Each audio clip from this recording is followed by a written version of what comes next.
ನಮಸ್ಕಾರ ಸ್ನೇಹಿತರೆ, ಹಿಂದೂಗಳ ಪ್ರಮುಖ ಹಾಗೂ ಬಹಳ ಹಿಂದಿನಿಂದಲೂ ಆಚರಿಸಿಕೊಂಡು ಬರುತ್ತಿರುವ ಬಣ್ಣಗಳ ಹಬ್ಬ ಅಥವಾ ವಸಂತಕಾಲದ ಹಬ್ಬ ಹೋಳಿಯನ್ನ 2026ರ ಮಾರ್ಚ್ 3 ಮತ್ತು 4ರಂದು ವಿಶ್ವದಾದ್ಯಂತ ಆಚರಿಸೋಕೆ ಸಿದ್ಧತೆಗಳು ನಡೀತಾ ಇವೆ. ವರ್ಷಕ್ಕೊಮ್ಮೆ ಬರುವ ಈ ಸಂಭ್ರಮದ ಹಬ್ಬ ಚಳಿಗಾಲದ ಕೊನೆ ಮತ್ತು ವಸಂತಕಾಲದ ಆಗಮನವನ್ನ ಸೂಚಿಸುತ್ತೆ. ಅಷ್ಟೇ ಅಲ್ಲ, ಕೆಟ್ಟದ್ದರ ಮೇಲೆ ಒಳ್ಳೆಯದರ ವಿಜಯವನ್ನ ಕೂಡ ಇದು ಸಾರುತ್ತೆ. ಪ್ರಪಂಚದಾದ್ಯಂತ ಲಕ್ಷಾಂತರ ಜನ ಈ ಸಂತೋಷದ ಆಚರಣೆಗಳಲ್ಲಿ ಭಾಗಿಯಾಗೋಕೆ ಸಿದ್ಧತೆ ಮಾಡ್ಕೊಳ್ತಾ ಇದ್ದಾರೆ.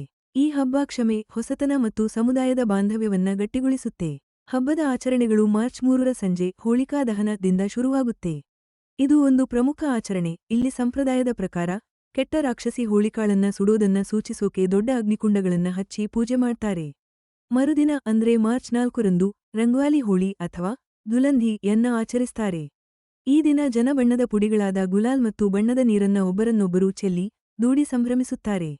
ಈ ಸಂಭ್ರಮದ ಆಚರಣೆಗೆ ಸಾಂಪ್ರದಾಯಿಕ ಸಿಹಿ ತಿಂಡಿಗಳು, ಖುಷಿಪಡಿಸುವ ಹಾಡುಗಳು, ಉತ್ಸಾಹಭರಿತ ಡ್ಯಾನ್ಸ್ ಮತ್ತೆ ದೊಡ್ಡ ಸಮುದಾಯದ ಭೋಜನವೂ ಸೇರಿಕೊಳ್ಳುತ್ತೆ. ಈ ಹಬ್ಬ ಕೇವಲ ಧಾರ್ಮಿಕ ಆಚರಣೆ ಅಷ್ಟೇ ಅಲ್ಲ, ಇದು ನಮ್ಮ ಸಾಂಸ್ಕೃತಿಕ ಪರಂಪರೆಯ ಒಂದು ಪ್ರಬಲ ಸಂಕೇತ. ಇದು ಸಮಾಜದಲ್ಲಿ ಉತ್ತಮ ಬಾಂಧವ್ಯವನ್ನ ಬೆಳೆಸುತ್ತೆ, ಎಲ್ಲರಲ್ಲೂ ಸಂತೋಷ ಮತ್ತು ಸೌಹಾರ್ದತೆಯನ್ನ ತುಂಬುತ್ತೆ. ಹೋಳಿ ಹಬ್ಬದ ಸಂಪ್ರದಾಯಗಳು ಎಷ್ಟೊಂದು ವಿಶೇಷವಾಗಿವೆ ಅಂದ್ರೆ ಅದರ ಮೂಲಗಳು ಪ್ರಾಚೀನ ಕಾಲದಿಂದಲೂ ಬಂದಿವೆ, ಜೊತೆಗೆ ಅದ್ಭುತವಾದ ಪೌರಾಣಿಕ ಕಥೆಗಳೂ ಇವೆ. ಇದೇ ಹೋಳಿಯ ಮಹತ್ವವನ್ನ ಮತ್ತಷ್ಟು ಹೆಚ್ಚಿಸಿದೆ. ಹಿಂದೂ ಧರ್ಮಗ್ರಂಥಗಳಲ್ಲೂ ಇದರ ಉಲ್ಲೇಖವಿದೆ. ಈ ಹಬ್ಬದ ಮುಖ್ಯ ಕಥೆಗಳು ದುಷ್ಟತನದ ಮೇಲೆ ಭಕ್ತಿ ಮತ್ತೆ ಸದಾಚಾರದ ಗೆಲುವು ಹೇಗೆ ಆಯ್ತು ಅನ್ನೋದನ್ನ ಎತ್ತಿ ತೋರಿಸುತ್ತವೆ. ಇದರಲ್ಲಿ ಒಂದು ಮುಖ್ಯ ಕಥೆ ಪ್ರಹ್ಲಾದನದ್ದು. ವಿಷ್ಣುವಿನ ಪರಮ ಭಕ್ತನಾದ ಪ್ರಹ್ಲಾದನ ಜೀವಕ್ಕೆ ಅವನ ರಾಕ್ಷಸ ರಾಜ ತಂದೆ ಹಿರಣ್ಯಕಶಿಪು ಹಾಗೆ ಅವನ ಅತ್ತೆ ಹೋಳಿಕಾ ಹಲವು ಬಾರಿ ಅಪಾಯ ಒಡ್ಡಿದ್ರು. ಆದ್ರೂ ಅವನು ಪವಾಡಸದೃಶವಾಗಿ ಬದುಕಿ ಉಳಿದ. ಹೋಳಿಕಾಗೆ ಬೆಂಕಿಯಿಂದ ಏನೂ ಆಗೋದಿಲ್ಲ ಅನ್ನೋವರ ಇತ್ತು. ಹಾಗಾಗಿ ಪ್ರಹ್ಲಾದನನ್ನು ಸುಡೋಕೆ ಪ್ರಯತ್ನಿಸಿದಳು. ಆದ್ರೆ ಅವಳೇ ಬೆಂಕಿಗೆ ಆಹುತಿಯಾದಳು. ಇದು ದುಷ್ಟಶಕ್ತಿಗಳ ನಾಶವನ್ನ ಸಂಕೇತಿಸುತ್ತೆ. ಹೋಳಿ ಹಬ್ಬದ ಹಿಂದಿನ ದಿನ ಮಾಡೋ ಹೋಳಿಕಾ ದಹನದಲ್ಲಿ ಬೆಂಕಿ ಹಚ್ಚೋ ಸಂಪ್ರದಾಯ ಇದೆಯಲ್ಲ, ಅದು ಇದೇ ಮಹತ್ವದ ಗೆಲುವನ್ನ ನೆನಪಿಸುತ್ತೆ. ಇದಲ್ಲದೆ ಹೋಳಿ ಹಬ್ಬ ಅಂದ್ರೆ ರಾಧಾಕೃಷ್ಣರ ಅಮರ ಪ್ರೀತಿಯೂ ಹೌದು. ಇದು ಹಬ್ಬಕ್ಕೆ ಇನ್ನಷ್ಟು ಮೋಜು, ಪ್ರಣಯ ಮತ್ತೆ ಬಣ್ಣಗಳ ಮೆರುಗನ್ನ ನೀಡುತ್ತೆ. ಬಣ್ಣ ಎರಚಿ ಸಂಭ್ರಮಿಸೋ ಈ ಆಚರಣೆ ಇದೆಯಲ್ಲ, ಅದು ಕೃಷ್ಣ ಮತ್ತೆ ಗೋಪಿಕೆಯರ ಆಟ ನಗುವಿನ ಪ್ರತೀಕ ಅಂತಾರೆ. ಈ ಎಲ್ಲಾ ಕಥೆಗಳು ಹೋಳಿ ಹಬ್ಬಕ್ಕೆ ಒಂದು ಐತಿಹಾಸಿಕ ಹಿನ್ನೆಲೆ ಮಾತ್ರ ಅಲ್ಲ, ಇವತ್ತಿಗೂ ಹೋಳಿ ಹಬ್ಬದಲ್ಲಿ ನಾವು ಮಾಡೋ ಎಲ್ಲಾ ಆಚರಣೆಗಳಿಗೆ ಅದರ ಸಾಂಕೇತಿಕ ಅರ್ಥಕ್ಕೆ ರೂಪ ಕೊಡುತ್ತವೆ. ಸದ್ಗುಣ, ಪ್ರೀತಿ ಮತ್ತೆ ಹೊಸ ಜೀವನದ ಸಂದೇಶವನ್ನ ಮತ್ತಷ್ಟು ಗಟ್ಟಿಗೊಳಿಸುತ್ತವೆ. ಮಾರ್ಚ್ 3, 2026ರ ಸಂಜೆ ರಂಗಿನ ಹೋಳಿಗೂ ರಂಗ್ವಾಲಿ ಹೋಳಿ ಮೊದಲು ಬರುವ ಹೋಳಿಕಾ ದಹನ ಆಚರಣೆ ಇರುತ್ತೆ. ಇದು ನಿಜಕ್ಕೂ ಒಂದು ಮುಖ್ಯ ಆಚರಣೆ. ಈ ಪವಿತ್ರ ಬೆಂಕಿಯ ಆಚರಣೆಗೆ ಒಂದು ಮುಖ್ಯ ಕಾರಣ ಇದೆ. ಕೆಟ್ಟದ್ದನ್ನ, ದುಷ್ಟ ಶಕ್ತಿಗಳನ್ನ ಸಾಂಕೇತಿಕವಾಗಿ ಸುಟ್ಟು ಹಾಕೋದು, ಸಮುದಾಯಗಳನ್ನ ನೆಗೆಟಿವ್ ಶಕ್ತಿಗಳಿಂದ ಕಾಪಾಡುವುದು ಇದರ ಉದ್ದೇಶ. ಇದು ಹೋಳಿಕಾಳ ಸೋಲಿನ ಪೌರಾಣಿಕ ಕಥೆಯಿಂದಲೇ ಬಂದಿದೆ. ಬೇರೆ ಬೇರೆ ಕಡೆಗಳಲ್ಲಿ ಈ ಹೋಳಿ ದಹನಕ್ಕಾಗಿ ಸಾಕಷ್ಟು ಮೊದಲೇ ಅದ್ದೂರಿ ಸಿದ್ಧತೆಗಳು ಶುರುವಾಗುತ್ತವೆ. ಗ್ರಾಮಸ್ಥರು, ಜನರೆಲ್ಲಾ ಸೇರಿ ಕಟ್ಟಿಗೆ, ಇನ್ನಿತರ ಬೆಂಕಿ ಹಚ್ಚುವ ವಸ್ತುಗಳನ್ನ ಸಂಗ್ರಹಿಸುತ್ತಾರೆ.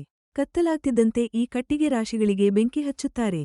ಅದು ಬೃಹತ್ ಜ್ವಾಲೆಗಳಾಗಿ ಮೇಲಕ್ಕೇರಿ ಇಡೀ ರಾತ್ರಿ ಆಕಾಶವನ್ನ ಬೆಳಗಿಸುತ್ತೆ. ಜನರು ಆ ಚಟಪಟ ಅಂತ ಉರಿಯೋ ಬೆಂಕಿಯ ಸುತ್ತ ಸೇರಿ ಪೂಜೆ ಮಾಡ್ತಾರೆ. ಬೆಂಕಿಗೆ ಧಾನ್ಯ, ತೆಂಗಿನಕಾಯಿ, ಇನ್ನಿತರ ಸಾಂಕೇತಿಕ ವಸ್ತುಗಳನ್ನ ಹಾಕಿ ನಮಿಸ್ತಾರೆ. ಆ ಬೆಂಕಿಯ ಸುತ್ತ ಪ್ರದಕ್ಷಿಣೆ ಹಾಕೋದು ಕೂಡ ಒಂದು ರೂಢಿ.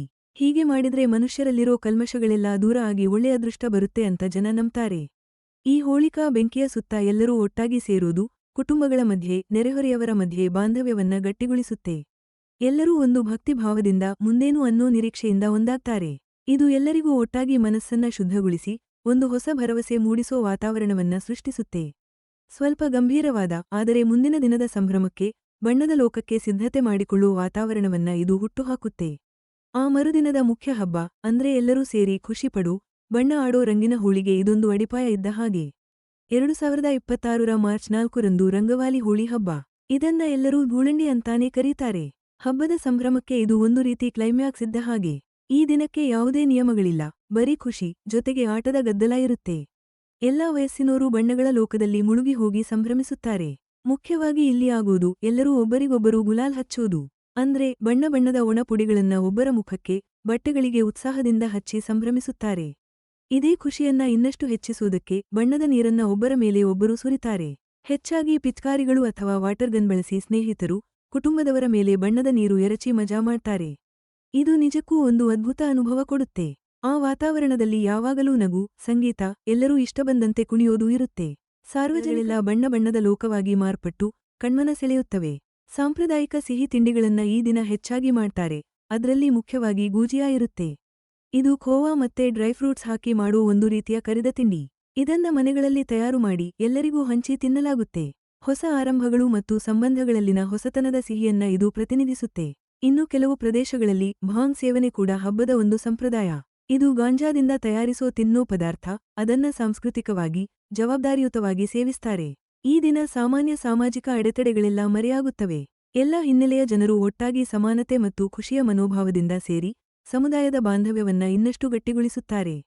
ಎಲ್ಲರೂ ಒಟ್ಟಾಗಿ ಪಾಲ್ಗೊಳ್ಳೋದ್ರಿಂದ ಹಬ್ಬದ ಖುಷಿ ಹೆಚ್ಚಾಗುತ್ತೆ, ಸಂಬಂಧಗಳು ಗಟ್ಟಿಯಾಗುತ್ತವೆ. ಬಣ್ಣಗಳ ಚಿಮ್ಮುವಿಕೆ ಜೊತೆಗೆ ಒಟ್ಟಾಗಿ ಸೇರಿ ಊಟ ಮಾಡುವ ಖುಷಿ. ಇವುಗಳ ಆಚೆಗೂ ಹೋಳಿ ಹಬ್ಬಕ್ಕೆ ಅದರ ಮೋಜಿನ ಆಟಕ್ಕಿಂತಲೂ ಹೆಚ್ಚು ಆಳವಾದ ಮಹತ್ವವಿದೆ. ಈ ಹಬ್ಬವು ಕ್ಷಮೆಯ ಮಹತ್ವವನ್ನು ಬಲವಾಗಿ ನೆನಪಿಸುತ್ತದೆ. ಮುರಿದು ಹೋಗಿರುವ ಸಂಬಂಧಗಳನ್ನು ಮತ್ತೆ ಕಟ್ಟಿಕೊಳ್ಳಲು, ಹಿಂದಿನ ಬೇಸರಗಳನ್ನು ಮರೆತು ಮುಂದೆ ಸಾಗಲು ಇದು ಜನರನ್ನು ಪ್ರೋತ್ಸಾಹಿಸುತ್ತದೆ. ಹೊಸ ಆರಂಭಗಳಿಗೆ ಮತ್ತೆ ಚೈತನ್ಯ ತುಂಬಿಕೊಳ್ಳಲು ಇದು ಬೆಂಬಲ ನೀಡುತ್ತದೆ. ವಸಂತಕಾಲದಲ್ಲಿ ಹೊಸದಾಗಿ ಚಿಗುರುವ ಹಾಗೆ. ಸಾಮಾಜಿಕವಾಗಿ ಹೋಳಿ ಹಬ್ಬವು ತನ್ನ ವಿಶೇಷ ಸಾಮರ್ಥ್ಯದಿಂದ ಗುರುತಿಸಿಕೊಂಡಿದೆ. ಇದು ತಾತ್ಕಾಲಿಕವಾಗಿ ಸಾಮಾಜಿಕ ಅಂತರಗಳನ್ನು ಕಡಿಮೆ ಮಾಡಿ ಸಮಾನತೆಯನ್ನು ಮೂಡಿಸುತ್ತದೆ. ಹಬ್ಬದ ವೇಳೆ ಜಾತಿ, ಧರ್ಮ, ಸಾಮಾಜಿಕ ಸ್ಥಾನಮಾನದ ಭೇದಭಾವಗಳನ್ನು ಮರೆತು ಎಲ್ಲರೂ ಒಂದಾಗಿದ್ದಾರೆ. ಈ ವಿಶೇಷತೆಯು ಒಗ್ಗಟ್ಟಿನ ಭಾವನೆ ಹಾಗೂ ನಾವೆಲ್ಲರೂ ಒಂದೇ ಎಂಬ ಮಾನವೀಯ ಸಂಬಂಧವನ್ನು ಗಟ್ಟಿಗೊಳಿಸುತ್ತದೆ. ಹೋಳಿ ಹಬ್ಬದ ಖ್ಯಾತಿ ಜಗತ್ತಿನಾದ್ಯಂತ ಹೆಚ್ಚುತ್ತಲೇ ಇದೆ. ವಿದೇಶಗಳಲ್ಲಿ ನೆಲೆಸಿರುವ ಭಾರತೀಯ ಸಮುದಾಯಗಳು ಮತ್ತು ಭಾರತೀಯರಲ್ಲದವರೂ ಕೂಡ ಬೇರೆ ಬೇರೆ ಖಂಡಗಳಲ್ಲಿ ಈ ಹಬ್ಬವನ್ನು ವಿವಿಧ ರೂಪಗಳಲ್ಲಿ ಆಚರಿಸುತ್ತಿದ್ದಾರೆ. ಈ ಸಾಂಸ್ಕೃತಿಕ ವಿನಿಮಯವು ಹಬ್ಬದ ಸಾರ್ವತ್ರಿಕ ಆಕರ್ಷಣೆ ಮತ್ತು ಸಂಬಂಧಗಳನ್ನು ಬೆಸೆಯುವ ಅದರ ಸಂದೇಶವನ್ನು ಎತ್ತಿ ತೋರಿಸುತ್ತದೆ. 2026 ಸಮೀಪಿಸುತ್ತಿರುವಾಗ ಹೋಳಿ ಹಬ್ಬದ ಮೇಲಿನ ನಿರೀಕ್ಷೆ ಹೆಚ್ಚಾಗುತ್ತಿದೆ. ಇದು ಪ್ರಾಚೀನ ಸಂಪ್ರದಾಯಗಳನ್ನು ಆಧುನಿಕ ಸಾಮರಸ್ಯ ಮತ್ತು ಸಾಮೂಹಿಕ ಸಂಭ್ರಮದ ಸಂದೇಶದೊಂದಿಗೆ ಸುಂದರವಾಗಿ ಬೆಸೆಯುವ ಹಬ್ಬವಾಗಿ ಜಗತ್ತಿನಾದ್ಯಂತ ತನ್ನ ಸ್ಥಾನವನ್ನು ಮತ್ತಷ್ಟು ಗಟ್ಟಿಗೊಳಿಸುತ್ತಿದೆ.